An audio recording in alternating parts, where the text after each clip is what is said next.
Hi, guys. I'm Raquel. And I am Daniel, and this Is Button English. And we're here to dive right in to a button Podclass. Podclass, baby. Woo! 100% in English, as always. Heck yeah. All right, so we are your hosts. I hope you enjoy the ride. And today we're going to talk about our Podclass theme today is based off of question number 1 that is asked by friends or acquaintances that get curious about how this relationship works in terms of languages. Because, you look at her, she's Brazilian, whatever. She opens her mouth, they go like, accent. Oh, she's American. What do they say next? So, what do you guys speak at home? Do you speak English or Portuguese? So, we've answered that question at least 1,000 times. That's true. So, South Korean.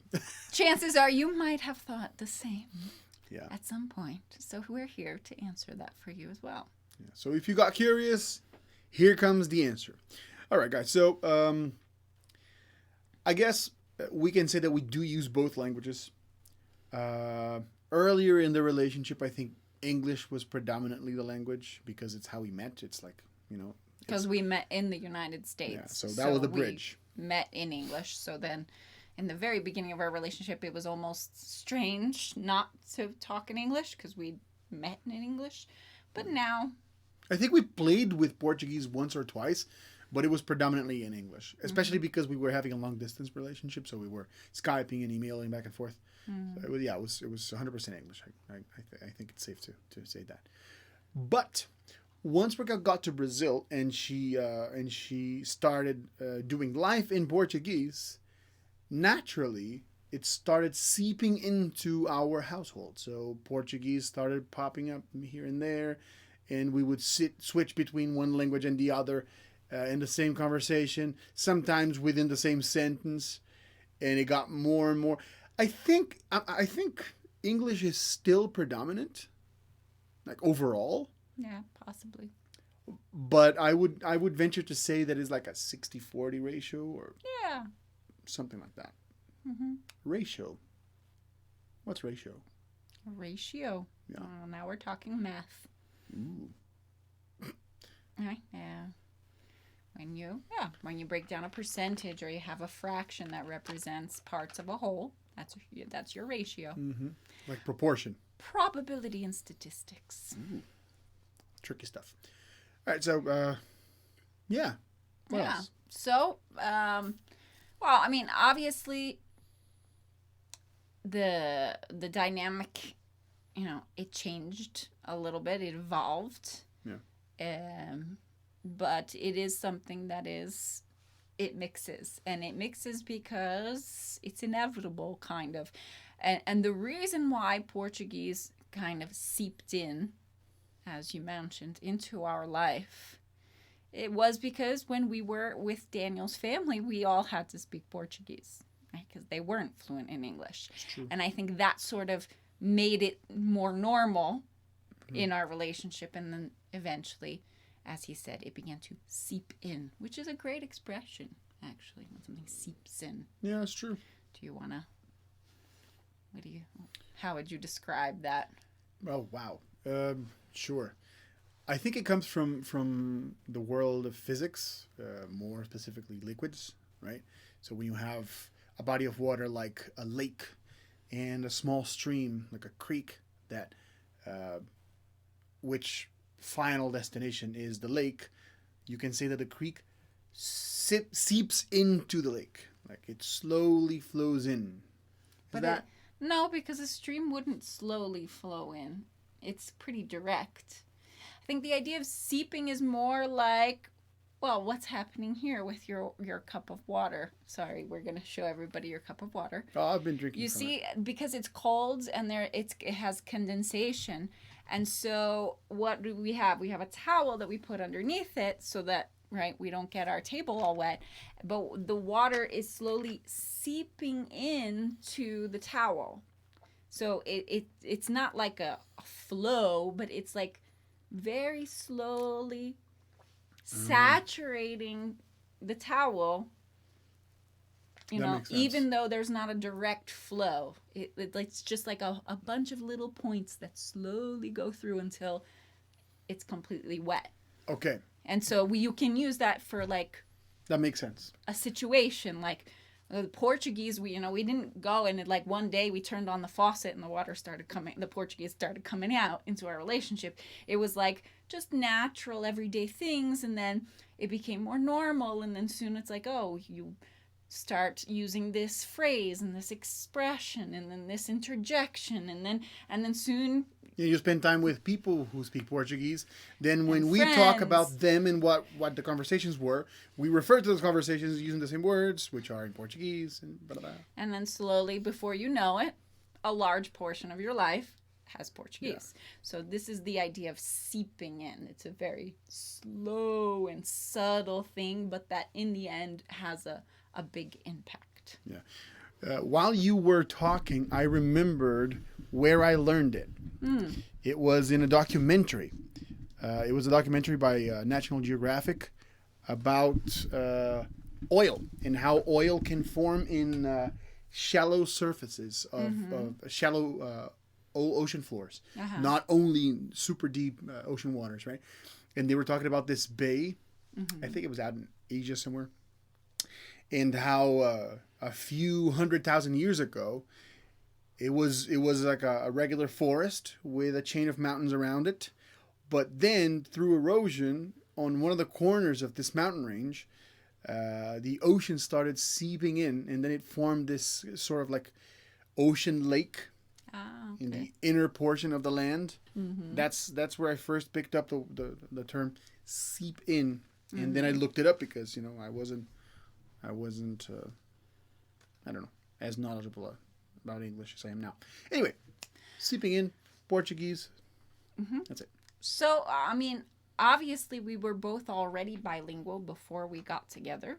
So, let's explore this a little bit more. So, Yeah. Daniel, why don't you go first and talk a little bit about what that, some things that are interesting and important for people to know about being bilingual, because Daniel's English is very high level, right?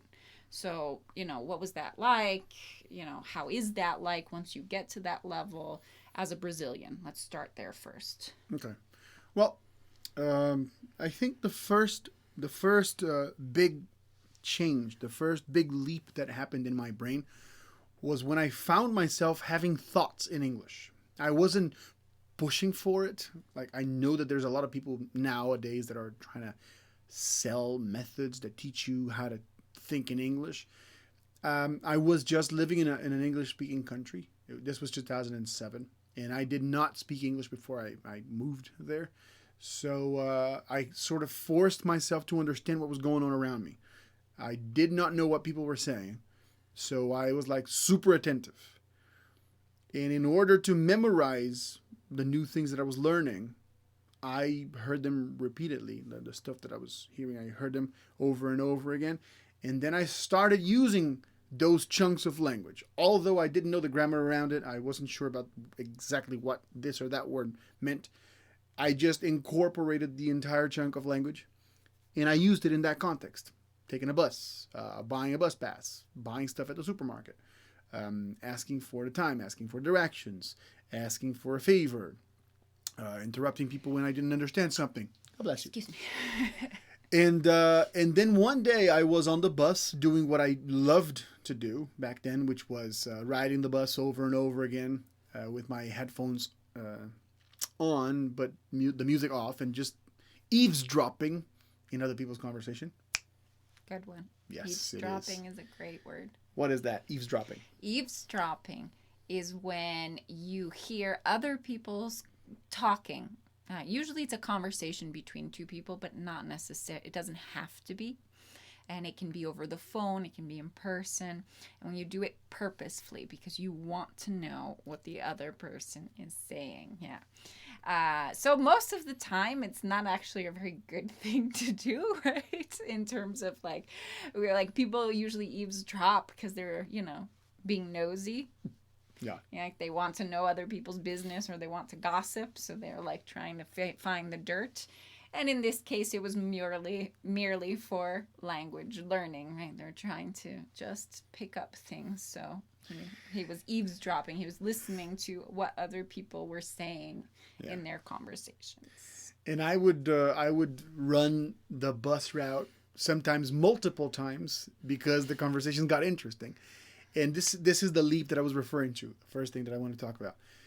I realized that I had been doing this for a while, like eavesdropping. And in my head, I was replying. I was having a conversation with those people. Nice. I was addressing the topic. Someone would bring up an interesting subject, and I would be like, this is what I would say in this situation. I would ask this person that and this. And then literally one day it just snapped. It's like, I am thinking in English. Like I'm forming the sentences and the thoughts and the things that I would reply and ask in English. I was like, That's cool. holy cow. It was easier for me because I was living in an English-speaking country. I wasn't sharing an apartment or anything with Brazilians. I was pretty much repelled by Brazilians because they made those little gangs and they used to spend time only among Brazilians. And I hated that because I was there to learn. I wasn't well off. Money was not like a thing for me. So it was a struggle to get me to, I was living in Australia. It was a struggle to get me there. I was working as a cleaner and then later cleaning bars as well. So I did not have time to waste and I did not have money to waste. So I ended up spending most of my time surrounded by people who only spoke English to me. And then that became a thing. My mindset was in the right place, I suppose. Mm-hmm. All right. So thing number 2, another big leap or another huge thing that happened to me was when I came back to Brazil a year after I had moved away. And I nailed a job as an English teacher. Although a year and a half before, I did not really speak the language. That was huge. That was a huge deal because I was scared because I think I had taught music for a couple of months and I didn't like it. I taught the acoustic guitar. And then I thought teaching was not going to be for me.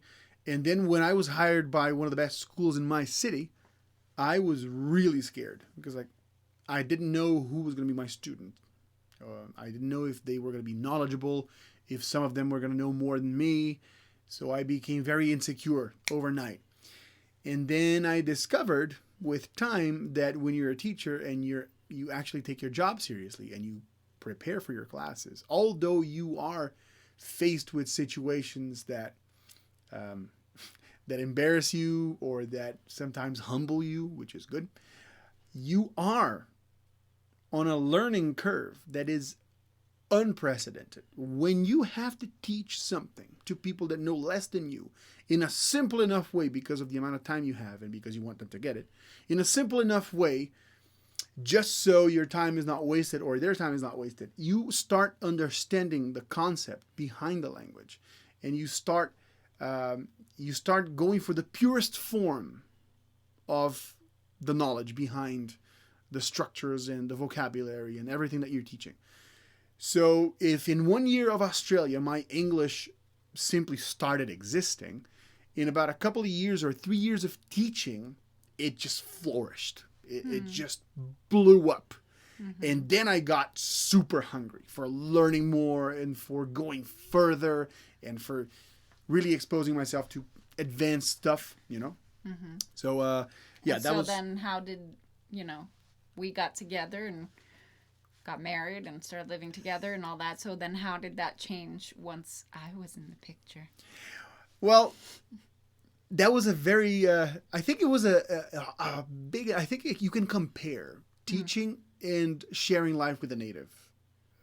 They're both just as impactful as one another because when you start having a relationship, in our case, a romantic relationship with someone and sharing the same roof, then your emotions come into play. And then your language goes through a different set of brain connections. So you were hardwired to use, I was hardwired to use Portuguese as my language, as the language of my affection and my emotions. Mm-hmm. But when you came in, it was an entirely new process of thinking. Mm-hmm. So I feel like there was like this part of my brain of English speaking that was untouched until then. Uh-huh. Because although I knew the words for it, they acquire new meaning and new depth when you have to actually mean the words and you have to think about what you're saying. And, you know, because a lot of the times when you are using a language in an emotional context, it comes out. There's no time for you to choose it. Right. So something that I like to tell people is that when we had fights, before I figured this out, during a fight, depending on what the fight was like, if I switched to Portuguese, because you understand Portuguese 100%, so I spoke Portuguese during the fight and you spoke English, the fights would last a lot less. It would be easier to resolve. Of course. Mm-hmm. So yeah, I think those are my three main Mm-hmm. milestones, I suppose, in language learning. I'm still going, but yeah. What about you? Well, I mean, my experience is very different from yours because you learned your second high proficiency language as an adult, and my whole life has been bilingual. True. Because my parents were immigrants and I lived in an English-speaking country with immigrant parents. And while they were not super proficient in Portuguese because of poverty and lack of education, it still gave me my base, right? And I grew up from a very young age with my home being mostly in Portuguese when I was younger. As I grew older and my parents learned more English, then English began to seep in more at home as well. And then the world, and especially school, is what accelerated my English speaking. When I started school, there was a kind of note, like an asterisk by my name for my kindergarten teacher. Like, okay, so her English is not, the same level, so we're going to keep an eye on her and see how she does.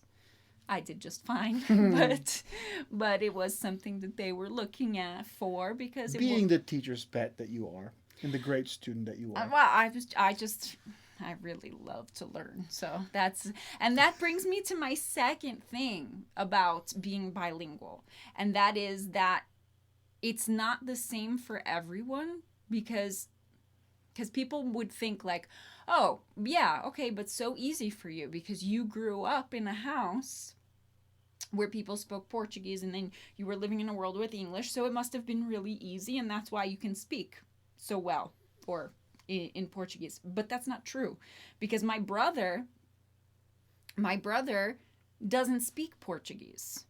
Or he speaks very, very, very broken Portuguese. He understands a lot, which is good, but he was taught more Portuguese than I was. Because he was the firstborn. So my mom put a lot of effort into teaching him like rules and how, like the little she knew, right, of how to read and write and da-da-da. And my brother didn't take to it. And so with me, she was like, okay, she gave me the super basics. She taught me how to like put vowels together and make the sounds and learn to read basically. And that was it. No writing, nothing. It was like, okay, you're on your own. If you want to learn, learn. And I learned because I wanted to learn. So individual like aptitude, interest, perseverance make a huge difference. Yeah.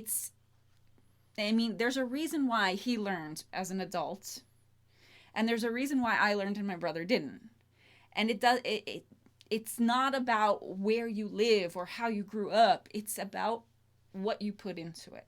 And I think that's the biggest thing you have to learn from people who are bilingual, and that's they worked their butts off. They're driven. It wasn't magic. Like, I put a lot of effort into constantly upping until I was using words that my mom never used because, their Portuguese was, again, very limited, but I wanted to improve. So there I was. And then that brings me to the third point, in that even when you're bilingual and you're, quote, I hate this word, but okay, well, I'm going to use the word I like, and you're proficient in two languages, it's a constant evolution. You never stop. Even when it's your native language, you don't stop learning and acquiring and changing. You're always learning and acquiring. You change jobs, you get into a new industry. Guess what? You learn a bunch of new words and terms that you might not have known before. Yeah. In your native language, because, this is something new. I've never had to talk about this before. So you acquire a bunch of vocabulary, a bunch of, people say it this way. Okay, I'm going to say it this way too. So you're constantly evolving. It never stops, like you said. And everything's always flowing, even if you don't want it to. So I've lived here in Brazil for almost 9 years now. And when I speak English, I still speak English really well. That's not going to go away. But if I'm speaking to somebody from the United States, especially somebody who used to know me and how I spoke before, they notice. They go, there's something different about your accent. Like, it's not an accent, but there's just like a slight like musicality that's a little different, and like something's different. Because I've been here for 9 years. It's impossible that something wouldn't change. Yeah. Right? And vice versa. Like, my Portuguese skills have obviously improved a lot, especially writing, because I never needed writing before. And now I'm finding myself in various situations where I need to write. And so then every time I do it, it gets easier and easier, and I'm learning more and more. And so it doesn't matter how good you are. You're always evolving. So you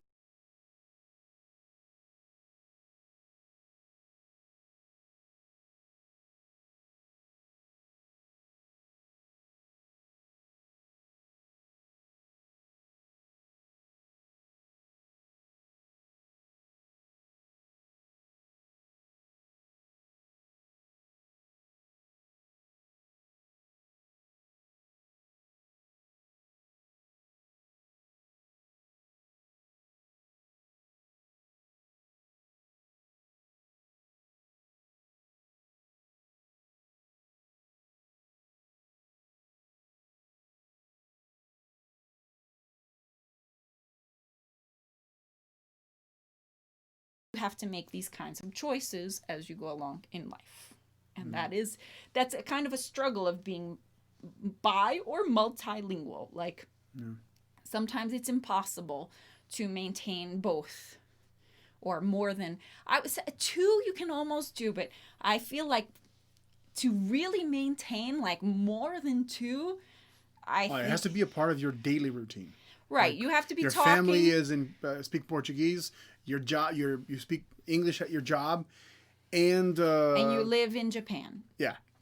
Like, it has to or be you're something. An extremely gifted individual. That also happens, but I think so. But I think your brain is only capable of processing a certain amount of things at a time. So it's like, I'm not saying that you can't speak 7 languages. You totally can. But I don't think you're going to be super proficient and equally proficient in all 7, unless. I don't even know a situation. There's always going to be some weaker ones that's like, I don't use those as frequently, so those are slightly down here. That's all I mean. Yeah, that's true. But that's it. That's what being bilingual is in my world.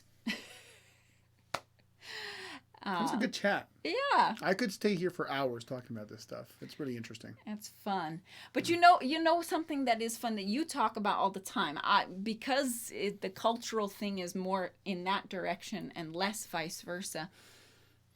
Is like when we're listening to the radio and a song comes on, like a classic song, And sometimes you're like, oh my God, this song was pre-English for I me. do that. Yes, true.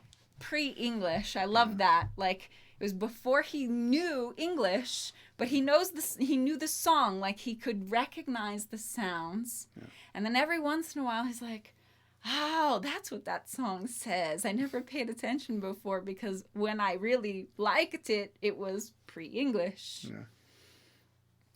So maybe you guys can share this with us, right? Like what song is there a song that surprised you when you learned what it actually said, right? That's a Well, good that one. that was pre-English for you, and then you learned sing English, and then you heard the song again and you were like, oh, that's what it says. So if you have an experience like that, we'd love to hear about it. Go ahead down in the comments there, share it with us, because those moments are super cool. Yeah, well, I'm gonna give you an example. There's a song by a band called Four Non Blondes that is called, I think, "What's Up." I didn't even know the name of the song, but it was huge here in the '90s in the radios. It would play all day long, and all I knew is that during the chorus you would hear da da da da da yeah yeah yeah. It had no meaning to me whatsoever. It didn't mean a thing. But I felt like, oh, okay. So it's like a campfire, strumming the guitar type of like, yay, happy-go-lucky hippies singing along. But the first time I heard that song, I was actually back in Brazil, and I heard it on the radio. And I was in the car, AC on, so it was quiet enough that I could pick up the words. And then I heard it. 25 years, and my life is still trying to get up that hill of hope for a destination. It was like a super crisis, midlife crisis, or 25 years old crisis. And I was 25 at that point. I was like, Ah, holy cow, it really disarmed me. I was like, my goodness, I used to think about this song as like some, whatever, some, folkish classic that didn't mean a thing. And the song goes on and it builds meaning and it's a reflection on society and life and stuff. And it really blew me away. I was like, wow, it gained a completely new depth, this song. And so share with us, like tell us about one song, or maybe more if you have more than one story, that really did that to you. Like the first time you heard it and got the words and understood what the words meant, you went like, wow. Or maybe you went like, wow. or that's what it says? Really? Also perfectly possible. Not as good as I thought. Could True. happen. All right. And don't forget to go to our description right here because there is a link there for you to follow to our page. We have an event coming up that you're going to want to be a part of. Oh, yeah. It's super valuable if you are interested in taking your English to the next level, really speaking English, not just learning it, but really using it in your life.